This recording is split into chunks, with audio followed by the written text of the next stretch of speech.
अस्सलामुअलैकुम। Purchase report में जो हमारा नेक्स्ट सेक्शन है वो है पेमेंट रिपोर्ट का। जो पेमेंट रिपोर्ट की हमारे पास रिपोर्ट जनरेट होगी। तो पेमेंट रिपोर्ट का जो आइडिया है वो ये है कि जितनी भी आपने पेमेंट्स की होंगी अपने सप्लायर्स को, आपने जितने भी परचेजेस किए हैं उसके अगेंस्ट फिर आपने पेमेंट्स भी की होंगी।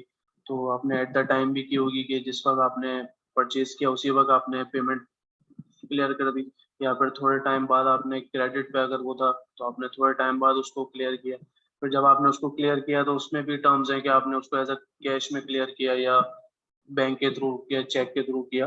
तो ये सारे सिनेरियोज भी हैं जो हमने पहले भी मतलब जब रिपोर्ट्स परचेज इनवॉइसेस जब क्रिएट की थी तब भी हमने वो चीज़ देखी थी। इसके बाद जब मेक पेमेंट का जो हमारा सेक्शन है परचेज में, उसको जब हमने देखा था तो उस वक्त भी हमने इसकी इम्प्लीमेंटेशन देखी थी कि जब आप मेक पेमेंट करेंगे तो आपके पास ये सारे ऑप्शंस आएंगे।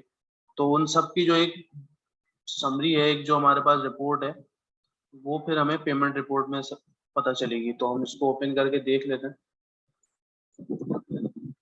ठीक है, तो डिस्प्ले करते हैं तो आपको व्यू हो रहा होगा। सबसे ऊपर हमारे पास ये कैश पेमेंट आ रहा है कि जो कैश में हमारे पास होंगे। फिर आप ये ट्रांजैक्शन नंबर के थ्रू देख लें, ये सारे हमारे पास सप्लायर्स के नेम आ रहे हैं। ठीक है, ये हमारे पास अकाउंट आ गए, ये सारे कैश में क्लियर हुए हैं। फिर ये हमारे पास अमाउंट आ गई कि जिसको हमने ये पे किया। ठीक है,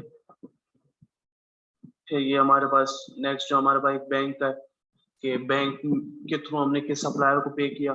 तो हमारे पास ये सप्लायर का नेम आ गया। ठीक है, ये हमारे पास अकाउंट आ गया जिस रेफरेंस से हमने इसको पे किया है। ये हमारे पास चेक नंबर की डिटेल आ गई। ठीक है, उसके बाद ये हमारे पास अमाउंट आ गई जो हमने पे की। ठीक है, तो इस तरीके से हमने जितनी भी पेमेंट्स रिलीज की होंगी या पेमेंट की होंगी अपने सप्लायर्स को, वो सब यहाँ पे रिकॉर्ड होंगी। ये कैश में हो गई, ये बैंक पेमेंट हो गई, ये हमारे पास डायरेक्ट कैश इनवॉइस हो गई तो हमने एट द टाइम कर दी होगी क्लियर। ये हमारे पास ट्रांजेक्शन नंबर आ रहा है जिसमें हमारे पास ये परचेज इनवॉइस है, ये परचेज इनवॉइस टैक्स है। तो हमारे पास ये अमाउंट पे जो हमने की वो आ गई। ठीक है, तो इस तरीके से हमारे पास ये सारे रिकॉर्ड्स होंगे जो हमने पेमेंट्स की होंगी अपने कस्टमर्स को, अपने सप्लायर्स को जिनसे हमने परचेजेस किए।